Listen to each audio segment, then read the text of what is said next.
ਤੁਸੀਂ ਸੁਣ ਰਹੇ ਹੋ ਨਾਨਕ ਸਿੰਘ ਦਾ ਨੋਵਲ ਮਿੱਠਾ ਮੋਹਰਾ ਅੰਕ 20ਵਾਂ।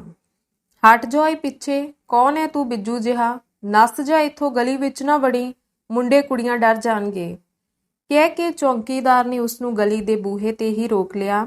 ਲਾਹੌਰ ਦੇ ਗਲੀਆਂ ਬਾਜ਼ਾਰਾਂ ਦੇ ਕਈ ਮੋੜ ਮੁੜਦਾ ਤੇ ਡਿੱਗਦਾ ਟਹਿੰਦਾ ਇੱਕ ਪਰਦੇਸੀ ਫਕੀਰ ਇਸ ਗਲੀ ਦੇ ਫਾਟਕ ਅੱਗੇ ਆ ਕੇ ਰੁਕ ਗਿਆ।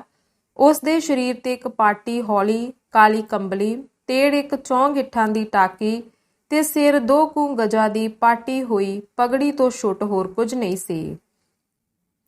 ਉਸ ਦੇ ਪਿੰਡੇ ਤੇ ਗੋਡੇ ਗੋਡੇ ਮੈਲ ਚੜੀ ਸੀ ਤੇ ਖੁਰਕ ਕੇ ਬੇਅੰਤ ਝਰੀਟਾਂ ਪਈਆਂ ਹੋਈਆਂ ਸਨ। ਉਸ ਦੇ ਵਾਲਾਂ ਨੂੰ ਵੇਖ ਕੇ ਇਹ ਵੇਰਵਾ ਕਰਨਾ ਔਖਾ ਸੀ ਕਿ ਸਿਰ ਦੇ ਕਿਹੜੇ ਹਨ ਤੇ ਦਾੜੀ ਦੇ ਕਿਹੜੇ ਨੇ। ਨਾਲ ਹੀ ਉਸ ਦੀ ਪਿੱਠ, ਮੱਥੇ ਅਤੇ ਕਿਤੋਂ ਸਿਰ ਤੇ ਇਸ ਤਰ੍ਹਾਂ ਜੁੜੇ ਹੋਏ ਸਨ ਜਿਕਨ ਕਿਸੇ ਨੇ ਉਹਨਾਂ ਨਾਲ ਮੋਮ ਥੱਪ ਦਿੱਤੀ ਹੈ। ਉਸ ਦਾ ਲੱਕ ਕੁਝ ਕੁੱਬਾ ਤੇ ਮੋਢਿਆਂ ਦੇ ਉੱਪਰੋਂ ਕਰਕੇ ਗਿੱਚੀ ਦਾ ਹੇਠਲਾ ਹਿੱਸਾ ਵੀ ਪਿੱਠ ਵੱਲੋਂ ਕੁਝ ਹੇਠ ਨੂੰ ਝੁਕਿਆ ਹੋਇਆ ਸੀ। ਮੂੰਹ ਇਸ ਦਾ ਇਤਨਾ ਡਰਾਉਣਾ ਸੀ ਕਿ ਉਸ ਵੱਲ ਤੱਕਣ ਦਾ ਹੀਆ ਨਹੀਂ ਸੀ ਪੈਂਦਾ। ਉਸ ਦੇ ਹੱਥ ਵਿੱਚ ਇੱਕ ਮੋਟਾ ਤੇ ਵਿੰਗਾ ਸੋਟਾ ਸੀ ਜਿਸ ਤੇ ਸਰੀਰ ਦਾ ਭਾਰ ਪਾ ਕੇ ਉਹ ਬੜੇ ਔਖ ਨਾਲ ਹੌਲੀ ਤੁਰਦਾ ਸੀ। ਚੌਂਕੀਦਾਰ ਦੀ ਫਿਟਕਾਰ ਸੁਣ ਕੇ ਉਹ ਠਟੰਬਰ ਕੇ ਉੱਥੇ ਹੀ ਖਲੋ ਗਿਆ, ਪਰ ਮੂੰਹੋਂ ਕੁਝ ਨਾ ਬੋਲਿਆ। ਕੁਝ ਚਿਰ ਉਸੇ ਤਰ੍ਹਾਂ ਖਲੋਤਾ ਰਿਹਾ ਤੇ ਚੌਂਕੀਦਾਰ ਨੇ ਡਿੱਠਾ ਕਿ ਉਸ ਦੇ ਵਾਲਾਂ ਵਿੱਚ ਲੁਕੀਆਂ ਹੋਈਆਂ ਤੇ ਬਹੁਤ ਕੁਝ ਅੰਦਰ ਤੱਕ ਤਸੀਆਂ ਹੋਈਆਂ ਲਾਲ ਤੇ ਡਰਾਉਣੀਆਂ ਅੱਖਾਂ ਵਿੱਚੋਂ 2-3 ਤੁਪਕੇ ਪਾਣੀ ਦੇ ਡਿੱਗ ਪਏ। ਚੌਂਕੀਦਾਰ ਨੂੰ ਤਰਸ ਆ ਗਿਆ। ਉਸ ਸੋਚਿਆ, ਇਸ ਜੰਗਲੀ ਜਾਨਵਰ ਨੂੰ ਕੌਣ ਖੈਰ ਪਾਉਂਦਾ ਹੋਵੇਗਾ, ਤਾਂ ਹੀ ਭੁੱਖ ਨਾਲ ਰੋ ਰਿਹਾ ਏ। ਫਿਰ ਉਸ ਨੂੰ ਕਹਿਣ ਲੱਗਾ, ਜਾ ਪਰ ਛੇਤੀ ਮੁੜ ਆਵੀਂ, ਦੀਵੇ ਜਗੇ ਤੋਂ ਪਹਿਲਾਂ ਹੀ। ਫਕੀਰ ਜੂੰ ਦੀ ਤੋਰੇ ਤੁਰਦਾ ਗਲੀ ਵਿੱਚੋਂ ਲੰਘ ਗਿਆ। ਉਸ ਕਿਸੇ ਘਰ ਅੱਗੇ ਨਹੀਂ ਠਹਿਰਿਆ, ਨਾ ਹੀ ਉਸਨੇ ਕੋਈ ਆਵਾਜ਼ ਕੱਢੀ। ਜਾਂਦਾ ਇੱਕ ਆਲੀਸ਼ਾਨ ਹਵੇਲੀ ਅੱਗੇ ਜਾ ਕੇ ਉਹ ਰੁਕ ਗਿਆ। ਇੱਕ ਵਾਰੀ ਸਿਰ ਉਤਾਂਹ ਚੁੱਕ ਕੇ ਉਸਨੇ ਹੇਠ ਤੋਂ ਉੱਪਰ ਤੱਕ ਵੇਖਿਆ, ਇੱਕ ਵਾਰੀ ਫਿਰ ਵੇਖਿਆ। ਫਿਰ ਉਹ ਸੋਟੇ ਉੱਤੇ ਦੋਹਾਂ ਬਾਹਾਂ ਦਾ ਭਾਰ ਦੇ ਕੇ ਸਿਰ ਸੁੱਟ ਕੇ ਕਿੰਨਾ ਹੀ ਚਿਰ ਖੜੋਤਾ ਰਿਹਾ। ਫਿਰ ਸੋਟੇ ਤੇ ਇੱਕ ਹੱਥ ਦਾ ਭਾਰ ਰੱਖੀ ਹੌਲੀ ਹੇਠ ਵੱਲ ਨਿਉਣਾ ਸ਼ੁਰੂ ਹੋਇਆ ਤੇ ਦੂਜੇ ਹੱਥ ਦੀਆਂ 4 ਉਂਗਲਾਂ ਉਸਨੇ ਜ਼ਮੀਨ ਤੇ ਰਗੜੀਆਂ। ਫਿਰ ਹੌਲੀ ਆਪਣੇ ਮੱਥੇ ਤੇ ਮਲੀਆਂ। ਇੱਕ ਵਾਰ ਉਹ ਫਿਰ ਨਿਵਿਆ ਤੇ ਹੱਥ ਨਾਲੋਂ ਇਧਰੋਂ ਉਧਰੋਂ ਇਕੱਠੀ ਕਰਕੇ ਚੁਟਕੀ ਕੁ ਮਿੱਟੀ ਚੁੱਕ ਲਈ ਤੇ ਫਿਰ ਸਿੱਧਾ ਖੜਾ ਹੋ ਸੋਟਾ ਕੱਛ ਹੇਠ ਦੇ ਕੇ ਉਸਨੇ ਸਿਰ ਵਾਲੀ ਪੱਗ ਦਾ ਲੜ ਲਾਇਆ। ਉਸ ਨੂੰ ਚੌੜਾ ਕਰਕੇ ਵੇਖਿਆ, ਪਰ ਉਸਦਾ ਕੋਈ ਰਤਾ ਜਿੰਨਾ ਥਾਂ ਵੀ ਸਾਬਤ ਨਾ ਵੇਖ ਕੇ ਉਸਨੇ ਫਿਰ ਲੜ ਟੰਗ ਦਿੱਤਾ। ਕੁਝ ਦੂਰ ਮੋਰੀ ਦੇ ਕੰਢੇ ਇੱਕ ਕਾਗਜ਼ ਪਿਆ ਸੀ। ਇਹ ਕਿਸੇ ਬਾਲ ਨੇ ਆਲੂ ਛੋਲੇ ਖਾ ਕੇ ਸੁੱਟਿਆ ਮਾਲੂਮ ਹੁੰਦਾ ਸੀ। ਫਕੀਰ ਸੋਟੇ ਦੇ ਸਹਾਰੇ ਹੌਲੀ ਅਗਾਂਹ ਵਧਿਆ ਤੇ ਕੰਬਦੇ ਹੱਥਾਂ ਨਾਲ ਉਸਨੇ ਕਾਗਜ਼ ਚੁੱਕ ਕੇ ਹੱਥ ਵਾਲੀ ਮਿੱਟੀ ਜਿਹੜੀ ਮੁੜਕੇ ਨਾਲ ਅੱਧੀ ਕੁ ਉਸਦੇ ਹੱਥ ਨਾਲ ਲੱਗੀ ਗਈ ਸੀ ਕਾਗਜ਼ ਵਿੱਚ ਪਾ ਲਈ ਤੇ ਉਸ ਨੂੰ ਮਰੋੜ ਕੇ ਪੱਗ ਵਿੱਚ ਟੁੰਗ ਲਿਆ। ਫਿਰ ਉਹ ਪਿਛਲੀ ਪੈਰੀ ਮੁੜ ਪਿਆ। 10 ਕੁ ਕਦਮ ਜਾ ਕੇ ਇੱਕ ਵਾਰੀ ਫਿਰ ਉਸਨੇ ਪਿਛਾਂਹ ਤੱਕਿਆ। ਮਕਾਨ ਦੀਆਂ ਬਾਰੀਆਂ, ਛੱਜੇ, ਚੁੰਗਾਠਾਂ, ਚਿੱਕਾਂ ਤੇ ਹਰ ਚੀਜ਼ ਵੱਲ ਉਸਨੇ ਵਾਰੀ ਇੱਕ ਅਰਮਾਨ ਭਰੀ ਨਜ਼ਰ ਨਾਲ ਡਿੱਠਾ। ਇਸ ਵੇਲੇ ਫਕੀਰ ਦੀਆਂ ਅੱਖਾਂ ਮੀਂਹ ਵਰ੍ਹਾ ਰਹੀਆਂ ਸਨ ਤੇ ਉਸਦੇ ਮੁੱਛਾਂ ਵਿੱਚ ਲੁਕੇ ਹੋਏ ਬੁੱਲ ਕੰਬ ਰਹੇ ਸਨ। ਇਸ ਵੇਲੇ ਉਸਨੂੰ ਮਕਾਨ ਦੀ ਉਤਲੀ ਛੱਤ ਤੋਂ ਕਿਸੇ ਕੁੜੀ ਨੇ ਆਵਾਜ਼ ਦਿੱਤੀ, ਬਾਬਾ ਰੋਟੀ ਲੈ ਜਾ। ਫਕੀਰ ਪਿੱਛੇ ਪਰਤਿਆ ਤੇ ਫਿਰ ਉਸੇ ਬੂਹੇ ਅੱਗੇ ਜਾ ਕੇ ਖੜੋ ਗਿਆ। ਉੱਪਰੋਂ ਇੱਕ ਕੁੜੀ ਹੇਠਾਂ ਉਤਰੀ। ਉਸਦੇ ਹੱਥ ਵਿੱਚ 2 ਰੋਟੀਆਂ ਤੇ ਉੱਤੇ ਭਾਜੀ ਰੱਖੀ ਹੋਈ ਸੀ। ਫਕੀਰ ਨੂੰ ਰੋਟੀਆਂ ਦਿੰਦੀ ਹੋਈ ਕੁੜੀ, ਲੈ ਬਾਬਾ, ਇੱਥੇ ਹੀ ਬਹਿ ਕੇ ਖਾ ਲੈ, ਪਾਣੀ ਵੀ ਲਿਆਵਾਂ? ਫਕੀਰ ਨੇ ਸਿਰ ਹਿਲਾ ਕੇ ਹਾਂ ਵਿੱਚ ਜਵਾਬ ਦਿੱਤਾ ਤੇ ਕੁੜੀ ਝੱਟ ਪਿਛਲੇ ਪੈਰੀ ਜਾ ਕੇ ਪਾਣੀ ਦੀ ਗੜਵੀ ਲੈ ਆਈ। ਇਸ ਵੇਲੇ ਉਸ ਦੇ ਨਾਲ ਇੱਕ ਹੋਰ ਛੋਟੀ ਕੁੜੀ ਸੀ। ਉਹਨਾਂ ਥੱਲੇ ਆ ਕੇ ਵੇਖਿਆ ਤਾਂ ਫਕੀਰ ਰੋਟੀਆਂ ਥੜੇ ਉੱਤੇ ਪਈ ਇੱਕ ਪੀੜੀ ਉੱਤੇ ਰੱਖ ਕੇ ਨੀਝ ਲਾ ਕੇ ਤੱਕਦਾ ਹੋਇਆ ਅਥਰੂ ਵਹਾ ਰਿਹਾ ਸੀ। ਉਸਨੂੰ ਵੇਖ ਕੇ ਦੋਹਾਂ ਕੁੜੀਆਂ ਨੇ ਇੱਕ ਦੂਜੀ ਵੱਲ ਤੱਕਿਆ ਤੇ ਫਿਰ ਵੱਡੀ ਬੋਲੀ, ਬਾਬਾ ਰੋਟੀ ਖਾ ਲੈ। ਨਿੱਕੀ ਬੋਲੀ, ਬਾਬਾ ਰੋਂਦਾ ਕਿਉਂ ਏ? ਫਕੀਰ ਨੇ ਹੱਥ ਦੇ ਪੁੱਠੇ ਪਾਸੇ ਨਾਲ ਅੱਖਾਂ ਪੂੰਝੀਆਂ ਤੇ ਫਿਰ ਬੋਲਿਆ, ਨਹੀਂ ਮੁੰਨੀ, ਰੋਂਦਾ ਨਹੀਂ, ਅੱਖਾਂ ਦੁਖਦੀਆਂ ਨੇ। ਕੁਝ ਚਿਰ ਠਹਿਰ ਕੇ ਫਕੀਰ ਫਿਰ ਬੋਲਿਆ, ਮੁੰਨੀ, ਇਹ ਘਰ ਕਿਸਦਾ ਏ? ਸਾਡੀ ਬੀਬੀ ਜੀ ਦਾ। ਤੁਹਾਡੀ ਬੀਬੀ ਜੀ ਦਾ ਨਾਂ ਕੀ ਏ? ਨਿੱਕੀ ਕੁੜੀ ਚੁੱਪ ਹੋ ਗਈ ਤੇ ਵੱਡੀ ਝੱਟ ਬੋਲੀ, ਬੀਬੀ ਸ਼ਕੁੰਤਲਾ। ਉਹ ਤੁਹਾਡੀ ਕੀ ਲੱਗਦੀ ਏ? ਸਾਡੀ ਬੀਬੀ ਜੀ ਸਾਨੂੰ ਪੜ੍ਹਾਉਂਦੇ ਹੁੰਦੇ ਨੇ। ਸਕੂਲ ਵਿੱਚ? ਨਹੀਂ, ਆਪਣੇ ਘਰ ਹੀ ਪੜ੍ਹਾਉਂਦੇ ਨੇ, ਦਿਨੇ ਪੜ੍ਹਾਉਂਦੇ ਨੇ। ਇਸ ਵੇਲੇ ਤੇ ਅਸੀਂ ਵਾਜੇ ਨਾਲ ਸ਼ਬਦ ਸਿੱਖਣ ਆਉਂਦੀਆਂ ਹੁੰਦੀਆਂ ਵਾਂ। ਤੁਹਾਨੂੰ ਬੀਬੀ ਜੀ ਨੇ ਰੋਟੀ ਦੇ ਕੇ ਭੇਜਿਆ ਏ? ਨਹੀਂ, ਉਹ ਤੇ ਰਹਿਰਾਸ ਸਾਹਿਬ ਦਾ ਪਾਠ ਪਏ ਕਰਦੇ ਨੇ। ਉਹਨਾਂ ਦਾ ਹੁਕਮ ਹੈ ਕੋਈ ਫਕੀਰ ਬੂਹੇ ਤੋਂ ਖਾਲੀ ਨਾ ਜਾਵੇ। ਫਕੀਰ ਨੇ ਇੱਕ ਠੰਡਾ ਸਾਹ ਭਰਿਆ ਤੇ ਫਿਰ ਤੁਹਾਡੀ ਬੀਬੀ ਕਹਿ ਕੇ ਤੇ ਅੱਗੋਂ ਕੁਝ ਨਾ ਬੋਲ ਕੇ ਪਿਛਾਂਹ ਮੁੜ ਤੁਰਿਆ। ਇਹ ਵੇਖ ਕੇ ਵੱਡੀ ਕੁੜੀ ਨੇ ਫਿਰ ਕਿਹਾ, ਬਾਬਾ ਰੋਟੀ ਤੇ ਖਾ ਲੈ। ਫਕੀਰ ਫਿਰ ਠਹਿਰ ਗਿਆ ਤੇ ਪਿਛਾਂਹ ਫਿਰ ਕੇ ਉਸਨੇ ਇੱਕ ਵਾਰੀ ਫਿਰ ਮਕਾਨ ਨੂੰ ਹੇਠਾਂ ਤੋਂ ਉੱਪਰ ਵੱਲ ਤੱਕਿਆ। ਇਸ ਤਰ੍ਹਾਂ ਵੇਖਦੇ ਨੂੰ ਤੱਕ ਕੇ ਵੱਡੀ ਕੁੜੀ ਬੋਲੀ, ਬਾਬਾ ਕੀ ਵੇਖਦਾ ਏ? ਇਸ ਦੇ ਨਾਲ ਹੀ ਛੋਟੀ ਕੁੜੀ ਬੋਲ ਉੱਠੀ, ਬਾਬਾ ਤੇਰਾ ਵੀ ਘਰ ਹੈਗਾ ਏ? ਫਕੀਰ ਨੇ ਫਿਰ ਬਾਂਹ ਨਾਲ ਅੱਖਾਂ ਪੂੰਝੀਆਂ ਤੇ ਬੋਲਿਆ, ਆਹੋ ਪੁੱਤਰ, ਮੇਰਾ ਬੜਾ ਵੱਡਾ ਘਰ ਏ। ਨਿੱਕੀ ਕੁੜੀ ਚੰਚਲਤਾ ਨਾਲ ਫਿਰ ਬੋਲੀ, ਫਿਰ ਤੂੰ ਆਪਣੇ ਘਰ ਕਿਉਂ ਨਹੀਂ ਰਹਿੰਦਾ? ਤੇਰੀ ਵਹੁਟੀ ਵੀ ਹੈਗੀ ਏ? ਫਕੀਰ ਦੇ ਮੂੰਹੋਂ ਕੋਈ ਉੱਤਰ ਨਾ ਨਿਕਲਿਆ, ਪਰ ਉਸਨੇ ਹੌਲੀ ਜਿਹੀ ਹਾਂ ਵਿੱਚ ਸਿਰ ਹਿਲਾਇਆ। ਛੋਟੀ ਕੁੜੀ ਨੇ ਫਿਰ ਪੁੱਛਿਆ, ਤੇ ਤੂੰ ਆਪਣੇ ਘਰ ਕਿਉਂ ਨਹੀਂ ਰਹਿੰਦਾ? ਫਕੀਰ ਦੇ ਅੰਦਰ ਦੀ ਦੱਬੀ ਹੋਈ ਅੱਗ ਨੂੰ ਕਿਸੇ ਨੇ ਫੋਲ ਕੇ ਪੱਖੀ ਦੀ ਝੱਲ ਮਾਰ ਦਿੱਤੀ। ਉਸ ਨੂੰ ਆਪਣੀ ਅਵਸਥਾ ਦਾ ਇਸ ਤਰ੍ਹਾਂ ਗਿਆਨ ਹੋਇਆ ਜਿਕਨ ਕਿਸੇ ਸੁੱਤੇ ਹੋਏ ਨੂੰ ਕੋਈ ਚੁੰਡੀ ਵੱਢ ਕੇ ਜਗਾ ਦਿੰਦਾ ਹੈ। ਉਹ ਇੱਕ ਪਲ ਲਈ ਵੀ ਉੱਥੇ ਨਾ ਠਹਿਰਿਆ ਤੇ ਕੁੜੀ ਦੀ ਗੱਲ ਦਾ ਉੱਤਰ ਅੱਧ ਟੁੱਟੇ ਅੱਖਰਾਂ ਵਿੱਚ ਸਤੀ ਦਾ ਸਰਾਪ ਕਹਿ ਕੇ ਡਿੱਗਦਾ ਢਹਿੰਦਾ ਪਿੱਛੇ ਮੁੜ ਗਿਆ। ਕੁੜੀਆਂ ਆਵਾਜ਼ਾਂ ਹੀ ਦਿੰਦੀਆਂ ਰਹਿ ਗਈਆਂ, ਪਰ ਉਸਨੇ ਮੁੜ ਕੇ ਪਿੱਛੇ ਨਾ ਤੱਕਿਆ। ਉਹ ਗਲੀਓਂ ਬਾਹਰ ਨਿਕਲ ਗਿਆ ਤੇ ਬਾਜ਼ਾਰ ਵਿੱਚ ਆ ਕੇ ਫਿਰ ਠਹਿਰ ਗਿਆ, ਫਿਰ ਪਿੱਛੇ ਮੁੜਿਆ, ਪਰ ਫਿਰ ਅਗਾਂਹ ਤੁਰਿਆ ਗਿਆ। ਥੋੜੇ ਚਿਰ ਬਾਅਦ ਉਹ ਇੱਕ ਮੋਕਲੇ ਮੈਦਾਨ ਵਿੱਚ ਫਿਰ ਰਿਹਾ ਸੀ। ਜਾਂਦਾ ਜਾਂਦਾ ਉਹ ਇੱਕ ਦਰਖਤ ਹੇਠ ਪਏ ਹੋਏ ਬੈਂਚ ਨਾਲ ਸੋਟਾ ਰੱਖ ਕੇ ਤੇ ਗੋਡਿਆਂ ਤੇ ਹੱਥ ਰੱਖ ਕੇ ਹੌਲੀ ਹੌਲੀ ਬੈਠ ਗਿਆ ਤੇ ਚੋਖਾ ਚਿਰ ਸੁਪਨੇ ਜਿਹੇ ਦੀ ਹਾਲਤ ਵਿੱਚ ਬੈਠਾ ਰਿਹਾ। ਇਸ ਵੇਲੇ ਉਸਦੀਆਂ ਅੱਖਾਂ ਬੰਦ ਸਨ ਤੇ ਚਿਮਨੀਆਂ ਚੋਂ ਪਾਣੀ ਦੀਆਂ ਬੂੰਦਾਂ ਖਿੱਲਰ ਕੇ ਆਉਂਦੀਆਂ ਤੇ ਉਸਦੀ ਡਰਾਉਣੀ ਦਾੜੀ ਵਿੱਚ ਜਾ ਕੇ ਗੁੰਮ ਹੋ ਜਾਂਦੀਆਂ ਸਨ। ਕੁਝ ਚਿਰ ਬਾਅਦ ਉਸਦੀਆਂ ਅੱਖਾਂ ਦਾ ਪਾਣੀ ਸੁੱਕ ਗਿਆ ਤੇ ਇਸ ਦੇ ਥਾਂ ਹੁਣ ਉਹਨਾਂ ਵਿੱਚ ਕਹਿਰਾਂ ਦਾ ਗੁੱਸਾ ਸੀ। ਮਾਨੋ ਲੋਹਾਰ ਦੀ ਐਰਨ ਤੇ ਪੈ ਰਿਹਾ ਹਥੌੜਾ ਅੱਗ ਦੇ ਚੰਗਿਆੜੇ ਉਡਾ ਰਿਹਾ ਹੈ। ਇਸ ਤੋਂ ਬਾਅਦ ਉਸਦੀਆਂ ਅੱਖਾਂ ਸੁੱਤੇ ਹੋਏ ਮਨੁੱਖ ਵਾਂਗ ਬੰਦ ਸਨ ਤੇ ਉਹ ਕਿਸੇ ਹੋਰ ਦੁਨੀਆ ਵਿੱਚ ਫਿਰ ਰਿਹਾ ਸੀ। ਉਹ ਆਪਣੇ ਆਪ ਨੂੰ ਬੜੀ ਸਜੀਲੀ ਸ਼ਾਨ ਬਾਨ ਵਿੱਚ ਵੇਖ ਰਿਹਾ ਸੀ ਤੇ ਉਸਦੀਆਂ ਅੱਖਾਂ ਸਾਹਮਣੇ ਉਹ ਸਿਨੇਮੇ ਦੀਆਂ ਮੂਰਤਾਂ ਵਾਂਗ ਬੜਾ ਕੁਝ ਲੰਘਿਆ। ਇਸ ਤੋਂ ਬਾਅਦ ਖੁਆਬੇ ਹਸਤੀ ਦੇ ਖੇਲ ਵਾਂਗ ਉਸਨੇ ਫਿਰ ਆਪਣੇ ਆਪ ਨੂੰ ਇਸੇ ਰੂਪ ਵਿੱਚ ਬੈਂਚ ਤੇ ਬੈਠਾ ਵੇਖਿਆ, ਪਰ ਇਸ ਹਾਲਤ ਵਿੱਚ ਨਹੀਂ, ਕਿਸੇ ਹੋਰ ਹਾਲਤ ਵਿੱਚ। ਉਹ ਆਪਣੇ ਸਰੀਰ ਤੇ ਸੂਟ ਬੂਟ ਕਾਲਰ ਨਟਕਾਈ ਵੇਖ ਰਿਹਾ ਸੀ। ਖਿਆਲੀ ਰੂਪ ਵਿੱਚ ਹੀ ਉਸਨੇ ਬੈਂਚ ਦੇ ਫੱਟੇ ਤੇ ਲੱਤਾਂ ਰੱਖਦਿਆਂ ਹੋਇਆਂ ਜੇਬ ਵਿੱਚ ਹੱਥ ਪਾਇਆ। ਉਸ ਦੇ ਹੱਥ ਵਿੱਚ ਇੱਕ ਬਲੌਰੀ ਪੁਤਲੀ ਸੀ ਜਿਸ ਦੇ ਢਿੱਡ ਵਿੱਚ ਕੋਈ ਜਮੁਰਦੀ ਰੰਗ ਦੀ ਚੀਜ਼ ਝਿਲਮਿਲ ਕਰ ਰਹੀ ਸੀ। ਇਹ ਸ਼ਾਇਦ ਸ਼ੈਤਾਨ ਦੀ ਰੂਹ ਸੀ। ਉਸਨੇ ਪੁਤਲੀ ਦੇ ਬੁੱਲਾਂ ਨਾਲ ਬੁੱਲ ਲਾਏ ਤੇ ਝੱਟ ਰੂਹ ਪੁਤਲੀ ਚੋਂ ਨਿਕਲ ਕੇ ਉਸਦੇ ਢਿੱਡ ਵਿੱਚ ਵੜ ਗਈ। ਫਿਰ ਉਸਨੇ ਆਪਣੇ ਹੱਥ ਵਿੱਚ ਕੋਈ ਚਮਕਦਾਰ ਚੀਜ਼ ਵੇਖੀ ਜਿਸ ਦੇ ਸੀਨੇ ਤੇ ਉਹ ਹੱਥ ਦਾ ਅੰਗੂਠਾ ਫੇਰ ਰਿਹਾ ਸੀ। ਇਹ ਸ਼ਾਇਦ ਮੌਤ ਦੀ ਰੂਹ ਸੀ। ਇਸ ਦੀ ਤੇਜ਼ ਚਮਕ ਨਾਲ ਉਸਦੀਆਂ ਮੀਟੀਆਂ ਹੋਈਆਂ ਅੱਖਾਂ ਨੇ ਡਿੱਠਾ ਕਿ ਇਸ ਘੁੱਪ ਹਨੇਰੇ ਵਿੱਚ ਉਸਦੀਆਂ ਚਮਕਦੀਆਂ ਕਿਰਨਾਂ ਦੂਰ ਦੂਰ ਤੋੜੀ ਫੈਲ ਗਈਆਂ ਸਨ, ਜਿਸ ਨਾਲੇ ਭਿਆਨਕ ਹਨੇਰਾ ਤੇ ਡਰਾਉਣਾ ਮੈਦਾਨ ਇੱਕਦਮ ਜਗਮਗਾ ਉੱਠਿਆ। ਪਰ ਝੱਟ ਹੀ ਇਹ ਜਗਮਗਾਹਟ ਇਸ ਤਰ੍ਹਾਂ ਸੁੱਕਣੀ ਸ਼ੁਰੂ ਹੋ ਗਈ ਜਿਕਨ ਖਿੱਚਿਆ ਹੋਇਆ ਰਬੜ ਦਾ ਟੋਟਾ ਢਿੱਲਾ ਕਰਨ ਨਾਲ ਸੁੰਗੜਦਾ ਹੈ। ਸਿਮਟਦੀ ਇਹ ਚਾਨਣੀ ਇੱਕ ਮਨੁੱਖ ਦੇ ਆਕਾਰ ਵਰਗੀ ਚੀਜ਼ ਬਣ ਗਈ। ਉਸ ਦੀਆਂ ਅੱਖਾਂ ਖੁੱਲ ਗਈਆਂ ਤੇ ਉਸਨੇ ਡਿੱਠਾ ਕਿ ਉਹ ਚੀਜ਼ ਕਿਸੇ ਇੰਦਰ ਦੀ ਅਪਸਰਾ ਜਾਂ ਕੋਕਾਫ ਦੀ ਪਰੀ ਦੀ ਸ਼ਕਲ ਵਿੱਚ ਬਦਲ ਗਈ ਤੇ ਦੋਹੇ ਬਾਹਾਂ ਪਸਾਰੀ ਉਸ ਵੱਲ ਹੌਲੀ ਹੌਲੀ ਤੁਰੀ ਆਉਂਦੀ ਹੈ। ਉਸ ਦਾ ਸਰੀਰ ਇਤਨਾ ਚਮਤਕਾਰੀ ਸੀ, ਉਸ ਦੇ ਸਰੀਰ ਵਿੱਚੋਂ ਇਤਨੀ ਠੰਡੀ ਤੇ ਮਿੱਠੀ ਵਾਸ਼ਨਾ ਆ ਰਹੀ ਸੀ ਜਿਸ ਦੀ ਖੁਮਾਰੀ ਨਾਲ ਉਹ ਝੂਮਣ ਲੱਗ ਪਿਆ। ਜਦ ਉਹ ਉਸ ਤੋਂ 10 ਕੁ ਕਦਮਾਂ ਦੀ ਵਿੱਥ ਤੇ ਆ ਪਹੁੰਚੀ ਤਾਂ ਹੁਣ ਉਸ ਵੱਲ ਵੇਖਣ ਦੀ ਤਾਬ ਫਕੀਰ ਵਿੱਚ ਨਹੀਂ ਸੀ। ਉਸ ਦੀਆਂ ਅੱਖਾਂ ਝੁੰਧਿਆ ਕੇ ਬੰਦ ਹੋ ਗਈਆਂ, ਪਰ ਬੰਦ ਹੋਣ ਤੇ ਵੀ ਉਹ ਸਭ ਕੁਝ ਜਿਉਂ ਦਾ ਤਿਉਂ ਵੇਖ ਰਿਹਾ ਸੀ। ਮਨ ਉਸ ਨੂੰ ਆਪਣਾ ਸਾਰੇ ਅੰਗ ਸ਼ੀਸ਼ੇ ਦੇ ਬਣੇ ਹੋਏ ਜਾਪਦੇ ਸਨ ਤੇ ਚਾਨਣ ਤੇਜ਼ ਹੋ ਉੱਠਿਆ ਸੀ ਕਿ ਉਸ ਪਾਸੋਂ ਇਸ ਦੀ ਝਾਲ ਝੱਲਣੀ ਔਖੀ ਹੋ ਗਈ।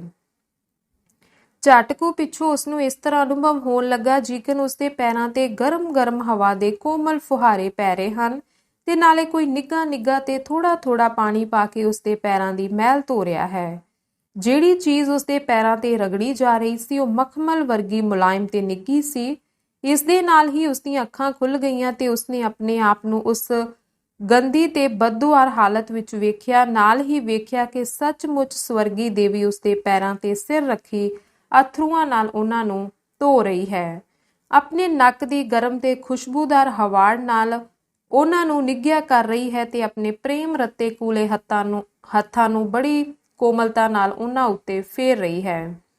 ਫਕੀਰ ਦੀਆਂ ਅੱਖਾਂ ਪਥਰਾ ਗਈਆਂ, ਉਸਦਾ ਦਿਲ ਬੇਕਾਬੂ ਹੋ ਗਿਆ ਤੇ ਅੱਡੀ ਤੋਂ ਚੋਟੀ ਤੱਕ ਉਹ ਹੈਰਾਨੀ ਨਾਲ ਭਰ ਗਿਆ। ਇੱਕ ਹਨੇਰਾ ਹੋ ਗਿਆ ਸੀ ਤੇ ਦੂਜੇ ਨਜ਼ਰ ਕਮਜ਼ੋਰ ਹੋਣ ਕਰਕੇ ਉਹ ਸ਼ਕੁੰਤਲਾ ਨੂੰ ਪਛਾਣ ਨਹੀਂ ਸੀ ਸਕਿਆ ਤੇ ਨਾ ਹੀ ਅਜਿਹੀ ਘਟਨਾ ਦੀ ਉਸਨੂੰ ਕਦੇ ਆਸ ਹੋ ਸਕਦੀ ਸੀ। ਪਰ ਹੌਲੀ-ਹੌਲੀ ਉਸਦਾ ਭੁਲੇਖਾ ਦੂਰ ਹੋਣ ਲੱਗਾ ਕਿਉਂਕਿ ਉਹ ਇਤਨਾ ਤਾਂ ਅਵਸ਼ ਜਾਣਦਾ ਸੀ ਕਿ ਸੰਸਾਰ ਵਿੱਚ ਸ਼ਕੁੰਤਲਾ ਤੋਂ ਬਿਨਾਂ ਉਸਦਾ ਹੋਰ ਕਿਹੜਾ ਸ਼ੁਭ ਚਿੰਤਕ ਹੋ ਸਕਦਾ ਹੈ। ਸ਼ਕੁੰਤਲਾ ਹਜੇ ਤੱਕ ਉਸਦੇ ਪੈਰਾਂ ਤੇ ਮੱਥਾ ਰੱਖੀ ਰੋ ਰਹੀ ਸੀ ਤੇ ਰੋਂਦਿਆਂ-ਰੋਂਦਿਆਂ ਉਸਦੀ ਹਿਚਕੀ ਵੱਜ ਗਈ। ਉਹ ਅੱਜ 5 ਵਰ੍ਹਿਆਂ ਪਿੱਛੋਂ ਪਤੀ ਦੇ ਦਰਸ਼ਨਾਂ ਨਾਲ ਆਪਣੇ ਆਪ ਨੂੰ ਤ੍ਰਿਪਤ ਕਰ ਰਹੀ ਸੀ। ਸ਼ਕੁੰਤਲਾ ਦੀ ਇਸ ਵੇਲੇ ਦੀ ਹਾਲਤ ਕੌਣ ਵਰਣਨ ਕਰ ਸਕਦਾ ਸੀ। ਮਨ ਉਹ ਚਿੱਤਰਕਾਰ ਆਪਣੀ ਮੁੱਦਤਾਂ ਤੋਂ ਗਵਾਚੀ ਹੋਈ ਤਸਵੀਰ ਨੂੰ ਆਪਣੇ ਸਾਹਮਣੇ ਵੇਖ ਰਿਹਾ ਹੈ, ਪਰ ਅੱਜ ਉਹੀ ਤਸਵੀਰ ਰੂੜੀ ਦੇ ਕੂੜੇ ਦਾ ਹਿੱਸਾ ਬਣੀ ਹੋਈ ਸੀ। ਘੱਟੇ ਸਲਾਬੇ ਤੇ ਗੰਦ ਕੂੜੇ ਦੀ ਬਦਬੂ ਨੇ ਉਸਦਾ ਭੱਜਾ ਟੁੱਟਾ ਢਾਂਚਾ ਹੀ ਬਾਕੀ ਰਹਿਣ ਦਿੱਤਾ ਸੀ, ਹੋਰ ਕੁਝ ਨਹੀਂ। ਉਹ ਪਤੀ ਦੇ ਪੈਰਾਂ ਤੋਂ ਉੱਠੀ ਤੇ ਉਸਦੇ ਗਲ ਨਾਲ ਚੰਬੜ ਗਈ, ਪਰ ਜੋਗਿੰਦਰ ਸਿੰਘ, ਜਿਸ ਨੂੰ ਹੁਣੇ ਫਕੀਰ ਦੇ ਨਾਂ ਨਾਲ ਸੰਬੋਧਨ ਕੀਤਾ ਜਾ ਰਿਹਾ ਸੀ, ਉੱਤੇ ਇਸ ਵੇਲੇ ਇੱਕ ਤਰ੍ਹਾਂ ਦੀ ਬੇਹੋਸ਼ੀ ਛਾਈ ਹੋਈ ਸੀ। ਉਹ ਅੱਖਾਂ ਟੱਡੀ ਬਿਟਰ ਇਹ ਸਭ ਕੁਝ ਵੇਖ ਰਿਹਾ ਸੀ, ਪਰ ਇਸ ਨੂੰ ਸਮਝਣ ਜਾਂ ਇਸ ਸੰਬੰਧੀ ਇੱਕ ਅੱਖਰ ਵੀ ਬੋਲਣ ਦੀ ਸ਼ਕਤੀ ਉਸ ਵਿੱਚ ਨਹੀਂ ਸੀ। ਸ਼ਕੁੰਤਲਾ ਨੇ ਜਦ ਪਤੀ ਦੀ ਇਹ ਹਾਲਤ ਵੇਖੀ ਤਾਂ ਉਹ ਘਬਰਾ ਗਈ। ਉਸਨੇ ਬਥੇਰੇ ਹਲੂਣੇ ਦਿੱਤੇ, ਆਵਾਜ਼ਾਂ ਮਾਰੀਆਂ, ਪਰ ਨਿਸਫਲ। ਅੰਤ ਉਸਦੇ ਵੇਖਦਿਆਂ ਜੋਗਿੰਦਰ ਸਿੰਘ ਗਿੱਚੀ ਸੁੱਟ ਕੇ ਉਸਦੇ ਬੈਂਚ ਤੇ ਡਿੱਗ ਪਿਆ। ਅੰਕ 21ਵਾਂ। ਚੌਖੀ ਰਾਤ ਗਈ ਜੋਗਿੰਦਰ ਸਿੰਘ ਨੂੰ ਹੋਸ਼ ਆਈ। ਉਹ ਆਪਣੇ ਆਪ ਨੂੰ ਇੱਕ ਸਜੇ ਹੋਏ ਕਮਰੇ ਵਿੱਚ ਵੇਖ ਰਿਹਾ ਸੀ। ਆਪਣੇ ਹੇਠ ਅੱਜ ਪਰਾਲੀ ਤੇ ਕੂੜੇ ਦੀ ਥਾਂ ਵਧੀਆ ਗੁਦਗੁਦਾ ਬਿਸਤਰਾ ਵੇਖ ਕੇ ਤੇ ਕਮਰੇ ਵਿੱਚ ਕਲੌਕ ਦੀ ਟਿਕ-ਟਿਕ ਸੁਣ ਕੇ ਉਹ ਚੱਕਰ ਵਿੱਚ ਪੈ ਗਿਆ। ਇਸ ਵੇਲੇ ਉਸਦੇ ਕੰਨਾਂ ਵਿੱਚ ਆਵਾਜ਼ ਪਈ, ਹੁਣ ਕੋਈ ਫਿਕਰ ਦੀ ਗੱਲ ਨਹੀਂ, ਦਵਾਈ ਘੰਟੇ ਬਾਅਦ ਦੇਈ ਜਾਣਾ, ਜ਼ਰੂਰਤ ਪਈ ਤਾਂ ਆਦਮੀ ਭੇਜ ਕੇ ਮੈਨੂੰ ਬੁਲਾ ਲੈਣਾ। ਇਸ ਤੋਂ ਛੋਟੋ ਆਪਣੇ ਮੰਜੇ ਤੇ ਸੱਜੇ ਖੱਬੇ ਧੁੰਦਲੇ ਜੇ ਪਰਛਾਵੇਂ ਫਿਰਦੇ ਤੁਰਦੇ ਵੇਖ ਰਿਹਾ ਸੀ। ਉਸਨੇ ਅੱਖਾਂ ਮਲੀਆਂ, ਚੰਗੀ ਤਰ੍ਹਾਂ ਨੀਝ ਲਾ ਕੇ ਡਿੱਠਾ ਤਾਂ ਪਤਾ ਲੱਗਾ ਕਿ ਉਸਦੀ ਟਹਿਲ ਸੇਵਾ ਲਈ ਕਮਰੇ ਵਿੱਚ ਅਨੇਕਾਂ ਮਰਦ ਤੀਵੀਆਂ ਇਕੱਠੇ ਹੋਏ ਸਨ। ਕੋਈ ਉਸਦੇ ਪੈਰ ਝੱਸ ਰਿਹਾ ਹੈ ਤੇ ਕੋਈ ਤਾਲੂ ਵਿੱਚ ਬਦਾਮ ਰੋਗਨ ਦੀ ਮਾਲਿਸ਼ ਕਰ ਰਿਹਾ ਹੈ। ਜਦ ਰਤਾ ਕੋ ਉਸਦੀ ਹੋਸ਼ ਫਿਰੀ ਤਾਂ ਉਸਨੇ ਡਿੱਠਾ ਕਿ ਕਮਰੇ ਵਿੱਚ ਇੱਕ ਨੌਕਰ ਮੁੰਡੇ ਤੋਂ ਛੁੱਟ ਹੋਰ ਕੋਈ ਨਹੀਂ। ਉਹ ਹੈਰਾਨ ਹੋ ਕੇ ਸੋਚਣ ਲੱਗਾ ਕਿ ਮੈਂ ਭੂਤਾਂ ਦੀ ਖੇਡ ਵੇਖ ਰਿਹਾ ਹਾਂ ਤੇ ਝੱਟ ਹੀ ਉਸਦੀ ਨਿਗਾਹ ਆਪਣੇ ਸਰੀਰ ਤੇ ਪਈ, ਜਿਸ ਉੱਤੇ ਹੁਣ ਪਾਟੀਆਂ ਲੀਰਾਂ ਦੇ ਥਾਂ ਰੇਸ਼ਮੀ ਕਮੀਜ਼ ਤੇ ਲੱਠੇ ਦਾ ਪਜਾਮਾ ਸੀ। ਸਿਰ ਤੇ ਹੱਥ ਫੇਰਿਆ ਤਾਂ ਉਹੀ ਘੱਟੇ ਲਿਬੜੇ ਲਟਬੋਰੇ ਵਾਲ ਹੁਣ ਕੂਲੇ ਰੇਸ਼ਮ ਵਰਗੇ ਤੇ ਜੂੜੇ ਦੀ ਸ਼ਕਲ ਵਿੱਚ ਸਨ, ਜਿਨ੍ਹਾਂ ਵਿੱਚੋਂ ਖੁਸ਼ਬੂਦਾਰ ਲਪਟਾਂ ਆ ਰਹੀਆਂ ਸਨ। ਉਹ ਜਿਉਂ-ਜਿਉਂ ਮਾਮਲੇ ਨੂੰ ਸਮਝਣ ਦਾ ਯਤਨ ਕਰਦਾ ਸੀ, ਤਿਉਂ-ਤਿਉਂ ਗੁੰਝਲਾਂ ਵਿੱਚ ਫਸਦਾ ਜਾਂਦਾ ਸੀ। ਇਸ ਵੇਲੇ ਉਹ ਮੁੰਡਾ ਗਲਾਸ ਵਿੱਚ ਦਵਾਈ ਪਾ ਕੇ ਲਿਆਇਆ ਤੇ ਬੋਲਿਆ, ਸਰਦਾਰ ਜੀ ਦਵਾਈ ਪੀ ਲਓ। ਇੱਕ ਮੰਗਤੇ ਨੇ 5 ਵਰ੍ਹਿਆਂ ਪਿੱਛੋਂ ਅੱਜ ਫਿਰ ਆਪਣੇ ਸੰਬੰਧੀ ਸਰਦਾਰ ਜੀ ਸ਼ਬਦ ਸੁਣਿਆ ਤਾਂ ਉਹ ਹੱਕਾ ਬੱਕਾ ਹੋ ਕੇ ਬੋਲਿਆ, ਕਿਹਨੂੰ? ਮੈਨੂੰ ਕਿਹਾ ਜੇ? ਮੈਂ ਕਿੱਥੇ ਆ? ਇਹ ਕਿਸ ਦਾ ਮਕਾਨ ਹੈ? ਇੱਥੇ ਮੈਨੂੰ ਕੌਣ ਲਿਆਇਆ ਏ? ਇਹੋ ਜਿਹੇ ਅਨੇਕਾਂ ਪ੍ਰਸ਼ਨ ਉਹ ਇੱਕੋ ਸਾਹੀ ਕਰ ਗਿਆ। ਨੌਕਰ ਨੇ ਕਿਹਾ, ਸਰਦਾਰ ਜੀ ਇਹ ਤੁਹਾਡਾ ਹੀ ਘਰ ਹੈ, ਬੀਬੀ ਜੀ ਤੁਹਾਨੂੰ ਬੇਹੋਸ਼ੀ ਦੀ ਹਾਲਤ ਵਿੱਚ ਲਿਆਏ ਸਨ। ਉਸਨੇ ਅਸਚਰਜ ਹੋ ਕੇ ਪੁੱਛਿਆ, ਬੀਬੀ ਜੀ? ਕਿਹੜੀ ਬੀਬੀ ਜੀ? ਬੀਬੀ ਸ਼ਕੁੰਤਲਾ ਦੇਵੀ। ਹੈਂ? ਸ਼ਕੁੰਤਲਾ? ਕਹਿ ਕੇ ਇਸ ਦੇ ਨਾਲ ਹੀ ਰਾਤ ਵਾਲੀ ਘਟਨਾ ਦਾ ਕੁਝ ਚੇਤਾ ਆ ਜਾਣ ਕਰਕੇ ਉਹ ਬੋਲਿਆ, ਸ਼ਕੁੰਤਲਾ ਕਿੱਥੇ ਹੈ? ਜੀ ਥੱਲਵੇਂ ਕਮਰੇ ਵਿੱਚ ਹੈ। ਉਹਨਾਂ ਨੂੰ ਡਾਕਟਰ ਕਹਿ ਗਿਆ ਏ ਕਿ ਜਦ ਤੱਕ ਪੂਰੀ ਹੋਸ਼ ਵਿੱਚ ਨਾ ਆ ਜਾਣ ਇਸ ਕਮਰੇ ਵਿੱਚ ਨਾ ਵੜਨਾ। ਜੋਗਿੰਦਰ ਸਿੰਘ ਨੂੰ ਸਾਹ ਚੜ ਗਿਆ, ਪਰ ਆਪਣੀ ਘਬਰਾਹਟ ਨੂੰ ਹਟਾ ਕੇ ਬੋਲਿਆ, ਉਸਨੂੰ ਛੇਤੀ ਸੱਦ ਲਿਆਓ, ਹੁਣ ਮੈਂ ਚੰਗਾ ਭਲਾ ਹਾਂ। ਨੌਕਰ ਹੇਠਾਂ ਚਲਿਆ ਗਿਆ ਤੇ ਥੋੜੀ ਦੇਰ ਮਗਰੋਂ ਸ਼ਕੁੰਤਲਾ ਨੇ ਕਮਰੇ ਵਿੱਚ ਆ ਪ੍ਰਵੇਸ਼ ਕੀਤਾ। ਜੋਗਿੰਦਰ ਸਿੰਘ ਨੇ ਜਿਉਂ ਹੀ ਉਸਨੂੰ ਆਉਂਦਿਆਂ ਵੇਖਿਆ, ਉੱਠਣ ਲਈ ਮੰਜੇ ਦਾ ਹੀਆ ਫੜ ਕੇ ਹੰਬਲਾ ਮਾਰਿਆ, ਪਰ ਉਸਨੇ ਹਜੇ ਸਿਰਹਾਣੇ ਤੋਂ ਸਿਰ ਹੀ ਚੁੱਕਿਆ ਸੀ ਕਿ ਝਟਪਟ ਸ਼ਕੁੰਤਲਾ ਨੇ ਪਾਸ ਆ ਕੇ ਤੇ ਪਿਆਰ ਨਾਲ ਦੋਵੇਂ ਮੋਢੇ ਫੜ ਕੇ ਹੇਠਾਂ ਨੂੰ ਜ਼ੋਰ ਦਿੰਦਿਆਂ ਹੋਇਆਂ ਕਿਹਾ, ਨਾ ਨਾ ਹਜੇ ਨਾ ਉੱਠਣਾ, ਬੜੀ ਕਮਜ਼ੋਰੀ ਹੋਈ ਜੇ। ਨਿਰਬਲ ਤੇ ਰੋਗੀ ਜੋਗਿੰਦਰ ਸਿੰਘ ਨੂੰ ਫਿਰ ਆਪਣੀਆਂ ਕਰਤੂਤਾਂ ਤੇ ਹੋਣ ਦੀ ਹਾਲਤ ਦਾ ਗਿਆਨ ਹੋਇਆ। ਉਸ ਦੀ ਹਾਲਤ ਇਸ ਵੇਲੇ ਉਸ ਦੇਸ਼ ਧਰੋਹੀ ਵਰਗੀ ਸੀ ਜਿਹੜਾ ਆਪਣੇ ਵਤਨ ਨਾਲ ਗੱਦਾਰੀ ਕਰਨ ਤੋਂ ਬਾਅਦ ਮੌਤ ਦੇ ਡੰਨ ਤੋਂ ਡਰ ਕੇ ਭੱਜ ਗਿਆ ਹੋਵੇ ਤੇ ਅਚਾਨਕ ਹੀ ਉਸ ਨੂੰ ਪਤਾ ਲੱਗੇ ਕਿ ਮੈਨੂੰ ਫਾਂਸੀ ਦੇ ਥਾਂ ਰਾਜ ਤਖਤ ਤੇ ਬਿਠਾਇਆ ਜਾ ਰਿਹਾ ਹੈ। ਇਸ ਸ਼ਰਮਿੰਦਗੀ ਤੋਂ ਬਚਣ ਲਈ ਉਸ ਦਾ ਦਿਲ ਕੀਤਾ ਕਿ ਹੁਣੇ ਉੱਠ ਕੇ ਦੌੜ ਜਾਵਾਂ ਤੇ ਆਪਣੀ ਇਸ ਨਾਪਾਕ ਸ਼ਕਲ ਨੂੰ ਸਦਾ ਲਈ ਇਸ ਦੇਵੀ ਦੇ ਸਾਹਮਣੇੋਂ ਹਟਾ ਲਵਾਂ, ਪਰ ਸ਼ਕੁੰਤਲਾ ਦੇ ਭਾਵ ਤੇ ਉਸ ਦੇ ਵਰਤਾਓ ਨੇ ਉਸ ਨੂੰ ਹੋਰ ਵੀ ਹੈਰਾਨ ਕਰ ਦਿੱਤਾ।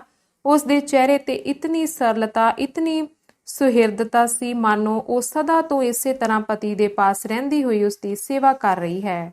ਉਹ ਪਿਆਰ ਭਰਿਆ ਹੱਥ ਪਤੀ ਦੇ ਸਰੀਰ ਤੇ ਫੇਰਦੀ ਹੋਈ ਬੋਲੀ, ਜਰਾ ਲੇਟ ਜਾਓ, ਡਾਕਟਰ ਨੇ ਹਿੱਲਣ ਚੁਲਣ ਤੋਂ ਮਨਾ ਕੀਤਾ ਹੋਇਆ ਹੈ। ਉਸਨੇ ਤਾਂ ਮੇਰੇ ਆਉਣ ਦੀ ਵੀ ਮਨਾਹੀ ਕੀਤੀ ਹੋਈ ਸੀ, ਪਰ ਪੂਰੀ ਗੱਲ ਸੁਣਨ ਤੱਕ ਵੀ ਜੋਗਿੰਦਰ ਸਿੰਘ ਤੋਂ ਸਹਾਰਾ ਨਾ ਹੋ ਸਕਿਆ ਤੇ ਉਹ ਦੋਹਾਂ ਹੱਥਾਂ ਨਾਲ ਆਪਣਾ ਮੂੰਹ ਢੱਕ ਕੇ ਬੋਲਿਆ, ਸ਼ਕੁੰਤਲਾ, ਮੈਂ ਤੇਰਾ ਅਪਰਾਧੀ ਹਾਂ, ਮੈਨੂੰ ਬਖਸ਼ ਲੈ। ਨਹੀਂ, ਮੈਂ ਬਖਸ਼ਾਣ ਦਾ ਵੀ ਹੱਕਦਾਰ ਨਹੀਂ। ਬਸ ਸ਼ਕੁੰਤਲਾ, ਮੇਰੀ ਮੁਰਾਦ ਪੂਰੀ ਹੋ ਗਈ, ਹੁਣ ਮੈਂ ਸੁੱਖ ਤੇ ਸ਼ਾਂਤੀ ਨਾਲ ਮਰਾਂਗਾ, ਮੈਨੂੰ ਜਾਣ ਦੇ। ਤੇ ਉਹ ਇਸ ਤਰ੍ਹਾਂ ਹੰਬਲਾ ਮਾਰ ਕੇ ਉੱਠਣ ਨੂੰ ਕਰਦਾ ਮਾਨੋ ਇੱਕ ਛਲਾਂਗ ਨਾਲ ਪੌੜੀਆਂ ਪਾਰ ਕਰ ਜਾਵੇਗਾ, ਪਰ ਸ਼ਕੁੰਤਲਾ ਨੇ ਉਸ ਦੀ ਕੋਈ ਪੇਸ਼ ਨਾ ਜਾਣ ਦਿੱਤੀ। ਉਹ ਉਸ ਨੂੰ ਜ਼ੋਰ ਨਾਲ ਮੰਜੇ ਤੇ ਲਟਾਉਂਦੀ ਹੋਈ ਬੋਲੀ, ਅੱਗੇ ਹੀ ਚਲੇ ਗਏ ਸੋ, ਹੁਣ ਤੁਸੀਂ ਨਹੀਂ ਜਾ ਸਕਦੇ, ਹੁਣ ਤਾਂ ਮੇਰੀ ਲੋਹ ਤੋਂ ਲੰਘ ਕੇ ਹੀ ਜਾਓਗੇ। ਜੋਗਿੰਦਰ ਸਿੰਘ ਦੇ ਸਾਹਮਣੇ ਫੌਲਾਦੀ ਕੰਧ ਉਸਰ ਗਈ। ਹੁਣ ਉਸ ਦਾ ਹੱਠ ਕਰਨਾ ਵਿਅਰਥ ਸੀ। ਉਸ ਨੂੰ ਨਿਸ਼ਚਾ ਹੋ ਗਿਆ ਕਿ ਹੁਣ ਇਸ ਸ਼ਤਰੰਜ ਦੀ ਖੇਡ ਵਿੱਚ ਨਰਦ ਦੇ ਥਾਂ ਕੋਲਾ ਰੱਖਣ ਦਾ ਕੋਈ ਕੰਮ ਨਹੀਂ। ਉਹ ਪ੍ਰੇਮ ਵਿੱਚ ਗਦਗਦ ਹੋ ਕੇ ਸ਼ਕੁੰਤਲਾ ਦਾ ਹੱਥ ਫੜ ਕੇ ਚੁੰਮਦਾ ਹੋਇਆ ਬੋਲਿਆ, ਸ਼ਕੁੰਤਲਾ, ਇਸ ਪਾਪੀ ਦਾ ਮੂੰਹ ਵੇਖਣ ਤੋਂ ਤੈਨੂੰ ਕੀ ਲਾਭ? ਮੈਨੂੰ ਆਪਣੇ ਕਰਮਾਂ ਦਾ ਫਲ ਭੋਗਣ ਲਈ ਛੱਡ ਦਿੰਦੀ। ਮੇਰੇ ਲਈ ਇਹੋ ਤੇਰਾ ਸਭ ਤੋਂ ਵੱਡਾ ਅਹਿਸਾਨ ਹੁੰਦਾ। ਇਸ ਤੋਂ ਬਾਅਦ ਇੰਨਾ ਚਿਰ ਵਿਸ਼ੁੰਨੀਆਂ ਰੂਹਾਂ ਦੀਆਂ ਕਈ ਘੰਟੇ ਗੱਲਾਂ ਹੁੰਦੀਆਂ ਰਹੀਆਂ। ਦੋਹਾਂ ਨੇ ਇਸ ਲੰਮੇ ਸਮੇਂ ਦੀ ਹੱਡਬੀਤੀ ਸੁਣਾ ਕੇ ਇੱਕ ਦੂਜੇ ਨੂੰ ਬੁੱਕ-ਬੁੱਕ ਅਥਰੂ ਰਵਾਏ। ਖਾਸ ਕਰਕੇ ਜੋਗਿੰਦਰ ਸਿੰਘ ਦੀ ਦਰਦ ਭਰੀ ਕਥਾ ਤਾਂ ਇਤਨੀ ਪੱਥਰਾਂ ਨੂੰ ਰਵਾਉਣ ਵਾਲੀ ਸੀ ਕਿ ਅਸੀਂ ਵੀ ਹੁਣ ਖੁਸ਼ੀ ਦੇ ਵੇਲੇ, ਜਦ ਕਿ ਵਾਹਿਗੁਰੂ ਨੇ ਵਿਛੋੜੇ ਦੀ ਅੱਗ ਵਿੱਚ ਸੜ ਰਹੇ ਇਹਨਾਂ ਦੋਹਾਂ ਨੂੰ ਮਿਲਾਇਆ ਹੈ, ਸੁਣਾ ਕੇ ਪਾਠਕਾਂ ਦੇ ਦਿਲ ਨੂੰ ਖਰਾਬ ਨਹੀਂ ਕਰਨਾ ਚਾਹੁੰਦੇ, ਪਰ ਉਸ ਦੀਆਂ ਕੁਝ ਮੋਟੀਆਂ-ਮੋਟੀਆਂ ਗੱਲਾਂ ਦੱਸਣੀਆਂ ਫਿਰ ਵੀ ਜ਼ਰੂਰੀ ਸਮਝਦੇ ਹਾਂ। ਜੋਗਿੰਦਰ ਸਿੰਘ ਨੇ ਜੋ ਕੁਝ ਦੱਸਿਆ ਉਸ ਦਾ ਸੰਖੇਪ ਭਾਵ ਇਹ ਹੈ, ਉਸ ਨੇ ਵਿਛੋੜੇ ਦੇ 5 ਵਰ੍ਹੇ ਕਿਸੇ ਹੋਰ ਕੰਮ ਵਿੱਚ ਨਹੀਂ ਬਿਤਾਏ, ਕੇਵਲ 2 ਕੰਮਾਂ ਵਿੱਚ, ਅਰਥਾਤ ਸ਼ਕੁੰਤਲਾ ਦੀ ਸਿੱਖੀ ਤੇ ਦਲੀਪ ਕੌਰ ਦੀ ਪੁੱਠੀ ਮਾਲਾ ਫੇਰਨ ਵਿੱਚ। ਉਸਨੇ ਆਪਣੇ ਆਪ ਨੂੰ ਮਿੱਟੀ ਵਿੱਚ ਰੁਲਾ ਛੱਡਿਆ। ਹਰ ਵੇਲੇ ਸ਼ਕੁੰਤਲਾ ਤੇ ਕੀਤੇ ਜ਼ੁਲਮਾਂ ਤੇ ਦਲੀਪ ਕੌਰ ਦੇ ਕਾਰਿਆਂ ਦੀ ਯਾਦ ਉਸ ਦਾ ਲਹੂ ਪੀਂਦੀ ਰਹਿੰਦੀ ਸੀ। ਅਖੀਰ ਜਿਉਣ ਤੋਂ ਆਵਾਜ਼ਾਰ ਹੋ ਗਿਆ ਤੇ ਇੱਕ ਦਿਨ ਅੱਧੀ ਰਾਤ ਨੂੰ ਉਹ ਰੇਲ ਦੀ ਪਟੜੀ ਤੇ ਸਿਰ ਰੱਖ ਕੇ ਜਾ ਲੰਮਾ ਪਿਆ। ਕੁਝ ਚਿਰ ਪਿੱਛੋਂ ਗੱਡੀ ਆਉਣ ਦੀ ਆਵਾਜ਼ ਆਈ ਤੇ ਇਸ ਦੇ ਨਾਲ ਹੀ ਉਸਦੇ ਦਿਲ ਚੋਂ ਗੱਡੀ ਦੇ ਸ਼ੋਰ ਨਾਲੋਂ ਵੀ ਤੇਜ਼ ਆਵਾਜ਼ ਆਈ ਕਿ ਇੱਕ ਵਾਰੀ ਉਸ ਧਰਤੀ ਦੀ ਮਿੱਟੀ ਮੱਥੇ ਤੇ ਲਾ ਲੈਂਦਾ ਜਿੱਥੇ ਮੇਰੀ ਸ਼ਕੁੰਤਲਾ ਦੇ ਪੈਰ ਲੱਗ ਚੁੱਕੇ ਹਨ। ਉਹ ਝਟ ਪਟੜੀ ਤੋਂ ਉੱਠਿਆ ਤੇ ਪਿੰਡੋ ਪਿੰਡ ਸ਼ਹਿਰੋ ਸ਼ਹਿਰ ਫਿਰਦਾ ਬੜੇ ਬੁਰੇ ਹਾਲੀ ਇੱਥੇ ਪੁੱਜਾ। ਉਹ ਜਦ ਆਪਣਾ ਸਾਰਾ ਹਾਲ ਸੁਣਾ ਚੁੱਕਾ ਤਾਂ ਸ਼ਕੁੰਤਲਾ ਨੂੰ ਪੁੱਛਣ ਲੱਗਾ, ਪਰ ਮੈਨੂੰ ਇਸ ਗੱਲ ਦੀ ਬੜੀ ਹੈਰਾਨੀ ਹੈ ਕਿ ਤੈਨੂੰ ਮੇਰੇ ਆਉਣ ਦਾ ਪਤਾ ਕੀਕਣ ਲੱਗ ਪਿਆ। ਸ਼ਕੁੰਤਲਾ ਨੇ ਮੁਸਕਰਾਉਂਦਿਆਂ ਹੋਇਆਂ ਕਿਹਾ, ਇਹ ਤਾਂ ਮੈਂ ਕੁੜੀਆਂ ਦੀਆਂ ਗੱਲਾਂ ਤੋਂ ਹੀ ਸਮਝ ਗਈ ਸਾਂ ਤੇ ਉਸੇ ਵੇਲੇ ਤੁਹਾਡੇ ਮਗਰ ਭੱਜੀ ਸਾਂ। ਬਾਜ਼ਾਰ ਵਿੱਚ ਹੀ ਮੈਂ ਤੁਹਾਨੂੰ ਵੇਖ ਲਿਆ ਸੀ, ਉੱਥੇ ਮਿਲਣਾ ਮੁਨਾਸਿਬ ਨਾ ਸਮਝਿਆ। ਜਦ ਤੁਸੀਂ ਸ਼ਹਿਰੋਂ ਬਾਹਰ ਨਿਕਲ ਗਏ ਤੇ ਜਾ ਕੇ ਉਸ ਮੈਦਾਨ ਵਿੱਚ ਬੈਂਚ ਤੇ ਬੈਠ ਗਏ ਤਾਂ ਮੈਂ ਇਹ ਸੋਚ ਕੇ ਕੁਝ ਵਿੱਥ ਤੇ ਦਰਖਤਾਂ ਦੇ ਓਲੇ ਹੋ ਕੇ ਖਲੋ ਗਈ ਕਿ ਹਜੇ ਚੰਗੀ ਤਰ੍ਹਾਂ ਹਨੇਰਾ ਨਹੀਂ ਸੀ ਹੋਇਆ ਤੇ ਕੋਈ ਆਦਮੀ ਉਧਰੋਂ ਲੰਘ ਰਿਹਾ ਸੀ। ਮੈਂ ਇਕਾਂਤ ਵਿੱਚ ਮਿਲਣਾ ਚਾਹੁੰਦੀ ਸਾਂ। ਅੱਜ ਲੰਮੇ ਸਮੇਂ ਪਿੱਛੋਂ ਫੇਰ ਇਸ ਘਰ ਵਿੱਚ ਖੁਸ਼ੀ ਤੇ ਪਿਆਰ ਦਾ ਰਾਜ ਸੀ, ਉਹੀ ਰਾਜ ਜਿਹੜਾ ਦਲੀਪ ਕੌਰ ਦੇ ਪੈਰ ਪਾਉਣ ਤੋਂ ਪਹਿਲਾਂ ਹੁੰਦਾ ਸੀ। ਸ਼ਕੁੰਤਲਾ ਤੇ ਜੋਗਿੰਦਰ ਸਿੰਘ ਦੇ ਦਿਲਾਂ ਦੀ ਹਾਲਤ ਉਹ ਸੋਮੇ ਵਰਗੀ ਸੀ ਜਿਹੜਾ ਸਦੀਆਂ ਤੋਂ ਧਰਤੀ ਹੇਠ ਦੱਬਿਆ ਰਹਿਣ ਬਾਅਦ ਅਚਾਨਕ ਹੀ ਫੁੱਟ ਨਿਕਲਿਆ ਹੋਵੇ। ਉਹਨਾਂ ਦੋਹਾਂ ਦੇ ਦਿਲਾਂ ਵਿੱਚ ਇੱਕ ਦੂਜੇ ਅੱਗੇ ਪ੍ਰਗਟ ਕਰਨ ਲਈ ਇਤਨਾ ਕੁਝ ਭਰਿਆ ਪਿਆ ਸੀ ਜਿਸ ਦਾ ਵਰਣਨ ਕਰਨਾ ਕਿਸੇ ਦੀ ਤਾਕਤ ਤੋਂ ਬਾਹਰ ਹੈ ਤੇ ਉਸ ਨੂੰ ਉਹੀ ਸਮਝ ਸਕਦਾ ਹੈ ਜਿਸ ਨਾਲ ਕਦੇ ਅਜਿਹਾ ਹਾਲ ਵਾਪਰਿਆ ਹੋਵੇ। ਦੂਜੇ ਦਿਨ ਸਾਰੇ ਸ਼ਹਿਰ ਵਿੱਚ ਕਸਤੂਰੀ ਦੀ ਵਾਸ਼ਨਾ ਵਾਂਗ ਇਹ ਖਬਰ ਫੈਲ ਗਈ ਕਿ ਜੋਗਿੰਦਰ ਸਿੰਘ ਰਾਤ ਨੂੰ ਘਰ ਆ ਗਿਆ ਹੈ। ਉਸ ਦਿਨ ਸਵੇਰੇ ਤੋਂ ਲੈ ਕੇ ਸੰਧਿਆ ਤੱਕ ਸ਼ਕੁੰਤਲਾ ਲੋਕਾਂ ਦੀਆਂ ਵਧਾਈਆਂ ਝੱਲਦੀ ਰਹੀ। ਉਸਨੇ ਰਾਤੋਂ ਰਾਤ ਪਤੀ ਨੂੰ ਘਰ ਲਿਆ ਕੇ ਪਹਿਲਾਂ ਗਰਮ ਪਾਣੀ ਤੇ ਸਾਬਣ ਨਾਲ ਉਸਨੇ ਉਸ ਨੂੰ ਪਿੰਡੇ ਤੇ ਕੇਸੀ ਇਸ਼ਨਾਨ ਕਰਵਾਇਆ। ਇਸ ਕੰਮ ਵਿੱਚ ਉਸ ਨੂੰ ਕਈ ਘੰਟੇ ਮਿਹਨਤ ਕਰਨੀ ਪਈ। ਫਿਰ ਕੱਪੜੇ ਬਦਲਵਾ ਕੇ ਹੋਰ ਤਰ੍ਹਾਂ ਦਾ ਪ੍ਰਬੰਧ ਐਸੀ ਸੁੰਦਰਤਾ ਨਾਲ ਕਰ ਦਿੱਤਾ ਕਿ ਉਸ ਦੀਆਂ 4 ਸਤਸੰਗਾਂ ਤੋਂ ਬਿਨਾਂ ਕਿਸੇ ਨੂੰ ਕੰਨੋ ਕੰਨ ਵੀ ਜੋਗਿੰਦਰ ਸਿੰਘ ਦਾ ਅਸਲ ਭੇਦ ਦਾ ਪਤਾ ਨਾ ਲੱਗਾ। ਨਹੀਂ ਤਾਂ ਜਿਸ ਹਾਲਤ ਵਿੱਚ ਤੇ ਜਿਸ ਵੇਸ ਵਿੱਚ ਉਹ ਆਇਆ ਸੀ, ਇਸ ਬਾਬਤ ਜੇ ਲੋਕਾਂ ਨੂੰ ਜਰਾ ਵੀ ਪਤਾ ਲੱਗ ਜਾਂਦਾ ਤਾਂ ਸ਼ਾਇਦ ਜੋਗਿੰਦਰ ਸਿੰਘ ਸਾਰੀ ਉਮਰ ਘਰੋਂ ਬਾਹਰ ਨਾ ਨਿਕਲਦਾ। ਪਹਿਲੀ ਰਾਤ ਤਾਂ ਸ਼ਕੁੰਤਲਾ ਨੇ ਪਤੀ ਦਾ ਹੁਲੀਆ ਵਟਾਉਣ ਵਿੱਚ ਹੀ ਬਿਤਾ ਦਿੱਤੀ। ਸ਼ਕੁੰਤਲਾ ਦੇ ਸੇਵਾ ਸਤਿਕਾਰ ਨੇ ਪਤੀ ਭਗਤੀ ਨਾਲ ਦਿਨਾਂ ਵਿੱਚ ਹੀ ਜੋਗਿੰਦਰ ਸਿੰਘ ਦੇ ਸਰੀਰ ਤੇ ਨੂਰਾਨੀ ਫਿਰ ਆ ਗਈ, ਤੇ ਆਉਂਦੀ ਵੀ ਕਿਉਂ ਨਾ, ਜਦ ਕਿ ਉਸ ਨੂੰ ਸ਼ਕੁੰਤਲਾ ਵਰਗੀ ਧਰਮ ਮੂਰਤ ਜਿਸ ਦੇ ਮਿਲਾਪ ਦੀ ਉਸ ਨੂੰ 100 ਜਨਮਾਂ ਵਿੱਚ ਵੀ ਆਸ ਨਹੀਂ ਸੀ, ਮਿਲ ਪਈ ਸੀ। ਤੇ ਮਿਲੀ ਵੀ ਕਿਸ ਤਰ੍ਹਾਂ? ਜਿਸ ਸੋਨੇ ਨੂੰ ਉਹ ਮਿੱਟੀ ਸਮਝ ਕੇ ਕੂੜੇ ਵਿੱਚ ਸੁੱਟ ਚੁੱਕਾ ਸੀ, ਉਹ ਸੋਨੇ ਤੋਂ ਅਗਾਂਹ ਵੱਧ ਕੇ ਪਾਰਸ ਦੇ ਰੂਪ ਵਿੱਚ ਉਸ ਨੂੰ ਮਿਲੀ। ਹੌਲੀ ਹੌਲੀ ਉਸ ਦੀ ਸਰੀਰਕ ਅਰੋਗਤਾ ਵੀ ਦਿਨਾਂ ਵਿੱਚ ਹੀ ਮੁੜ ਆਈ ਤੇ ਚੰਗਾ ਭਲਾ ਹੋ ਗਿਆ। ਪਹਿਲਾਂ ਕੁਝ ਦਿਨ ਤਾਂ ਸ਼ਕੁੰਤਲਾ ਦੇ ਸਾਹਮਣੇ ਉਸ ਦੀਆਂ ਅੱਖਾਂ ਨਹੀਂ ਸਨ ਉੱਠਦੀਆਂ, ਪਰ ਹੌਲੀ ਹੌਲੀ ਸ਼ਕੁੰਤਲਾ ਦਾ ਅਜਿਹਾ ਭਾਵ ਤੇ ਆਦਰ ਵੇਖ ਕੇ ਮਾਨੋ ਉਸ ਨੂੰ ਕਦੇ ਕੋਈ ਗੱਲ ਵਾਪਰੀ ਹੀ ਨਹੀਂ ਤੇ ਮੁੱਢ ਤੋਂ ਹੀ ਉਹ ਪਤੀ ਦੇ ਅੰਗ ਸੰਗ ਹੈ, ਜੋਗਿੰਦਰ ਸਿੰਘ ਦੀ ਸੰਗ ਦੂਰ ਹੋ ਗਈ। ਸ਼ਕੁੰਤਲਾ ਲਈ ਜਿਹੜਾ ਘਰ ਮੌਤ ਨਾਲੋਂ ਵੱਧ ਡਰਾਉਣਾ ਤੇ ਸੁਨਸਾਨ ਸੀ, ਉਸੇ ਘਰ ਦੀ ਇੱਟ ਇੱਟ ਵਿੱਚੋਂ ਹੁਣ ਉਸ ਨੂੰ ਮਨ ਪ੍ਰਫੁੱਲਤ ਕਰਨ ਵਾਲੀਆਂ ਲਪਟਾਂ ਆਉਂਦੀਆਂ ਸਨ। ਉਸ ਜਿੰਨੇ ਦੁੱਖ ਪਾਏ ਸਨ, ਜਿੰਨੇ ਤਸੀਹੇ ਸਹੇ ਸਨ, ਇਸ ਪਤੀ ਮਿਲਾਪ ਬਦਲੇ ਜੇ ਕਦੇ ਉਸ ਨੂੰ ਇਸ ਤੋਂ 1000 ਗੁਣਾ ਵੱਧ ਵੀ ਸਹਿਣੇ ਪੈਂਦੇ ਤਾਂ ਵੀ ਇਸ ਸੌਦੇ ਨੂੰ ਸਸਤਾ ਸਮਝਦੀ। ਆਖਰੀ ਅੰਕ। ਇਸ ਚਿਰ ਵਸ਼ੁੰਨੀ ਜੋੜੀ ਨੂੰ ਮਿਲਿਆਂ ਲਗਭਗ 3 ਵਰ੍ਹਿਆਂ ਦਾ ਸਮਾਂ ਬੀਤ ਗਿਆ। ਇਸ ਲੰਮੇ ਸਮੇਂ ਅਜਿਹੀ ਕੋਈ ਖਾਸ ਘਟਨਾ ਨਹੀਂ ਹੋਈ ਜਿਸ ਦਾ ਅਸੀਂ ਪਾਠਕਾਂ ਅੱਗੇ ਵਰਣਨ ਕਰੀਏ, ਪਰ 2 ਗੱਲਾਂ ਜਿਹੜੀਆਂ ਕਿ ਇਹਨਾਂ ਦੇ ਜੀਵਨ ਨੂੰ ਨਵੇਂ ਸੰਚੇ ਵਿੱਚ ਢਾਲਣ ਵਾਲੀਆਂ ਸਨ, ਉਹਨਾਂ ਦਾ ਜ਼ਿਕਰ ਕਰਨਾ ਇੱਥੇ ਜ਼ਰੂਰੀ ਹੈ।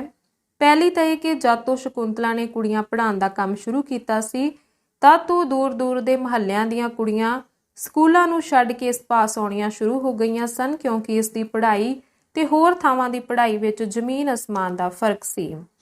ਅੰਤ ਕੁੜੀਆਂ ਦੀ ਇਤਨੀ ਭਰਮਾਰ ਹੋ ਗਈ ਕਿ ਸ਼ਕੁੰਤਲਾ ਨੂੰ ਇਸ ਕੰਮ ਲਈ ਇੱਕ ਵੱਖਰੇ ਮਕਾਨ ਦਾ ਪ੍ਰਬੰਧ ਕਰਨਾ ਪਿਆ। ਪਰ ਜਦ ਇਸ ਵਿੱਚ ਵੀ ਕੰਮ ਨਾ ਸਰ ਸਕਿਆ ਤੇ ਨਾਲ ਹੀ ਸਾਰੇ ਸ਼ਹਿਰ ਵਿੱਚ ਸ਼ਕੁੰਤਲਾ ਦੀ ਪੜ੍ਹਾਈ ਦੀਆਂ ਧੁੰਮਾਂ ਪੈ ਗਈਆਂ, ਤਾਂ ਸ਼ਹਿਰ ਦੇ ਪਤਵੰਤਿਆਂ ਨੇ ਇੱਕ ਕਮੇਟੀ ਬਣਾ ਕੇ ਤੇ ਹਜ਼ਾਰਾਂ ਰੁਪਏ ਇਕੱਠੇ ਕਰਕੇ ਕੰਨਿਆ ਪਾਠਸ਼ਾਲਾ ਲਈ ਇੱਕ ਇਮਾਰਤ ਤਿਆਰ ਕਰਵਾ ਦਿੱਤੀ। ਇਸ ਪਾਠਸ਼ਾਲਾ ਵਿੱਚ ਬਹੁਤ ਸਾਰੀਆਂ ਅਧਿਆਪਕਾਵਾਂ ਵੀ ਮੌਜੂਦ ਸਨ। ਸ਼ਕੁੰਤਲਾ ਹੁਣ ਇਸ ਆਸ਼ਰਮ ਦੀ ਮੁੱਖ ਅਧਿਆਪਕਾ ਸੀ। ਦੂਜੀ ਗੱਲ ਜਿਸ ਨੇ ਜੋਗਿੰਦਰ ਸਿੰਘ ਤੇ ਸ਼ਕੁੰਤਲਾ ਦੇ ਪ੍ਰੇਮ ਬੰਧਨ ਨੂੰ ਹੋਰ ਵੀ ਮੋਟੇ-ਮੋਟੇ ਰਸਿਆਂ ਵਿੱਚ ਜਕੜ ਦਿੱਤਾ, ਉਹ ਸੀ ਸ਼ਕੁੰਤਲਾ ਦੇ ਕੁੱਛੜ ਚੰਨ ਦਾ ਟੁਕੜਾ। ਕੁਝ ਦਿਨ ਬਾਅਦ ਜੋਗਿੰਦਰ ਸਿੰਘ ਦੀ ਨੌਕਰੀ ਵੀ ਮੁੜ ਬਹਾਲ ਹੋ ਗਈ, ਪਰ ਹੁਣ ਜੋਗਿੰਦਰ ਸਿੰਘ ਉਹ ਜੋਗਿੰਦਰ ਸਿੰਘ ਨਹੀਂ ਸੀ। ਸ਼ਕੁੰਤਲਾ ਦੀ ਸ਼ੁਭ ਸੰਗਤ ਨੇ ਹੁਣ ਉਸ ਨੂੰ ਪਵਿੱਤਰਤਾ ਦਾ ਦੇਵਤਾ ਬਣਾ ਦਿੱਤਾ ਸੀ। ਉਸ ਦਾ ਨੌਕਰੀ ਤੋਂ ਛੁੱਟ ਸਾਰਾ ਸਮਾਂ ਸਤਸੰਗ ਤੇ ਗਰੀਬ ਲੋੜਵੰਦ ਦੀ ਸੇਵਾ ਵਿੱਚ ਹੀ ਬੀਤਦਾ ਸੀ।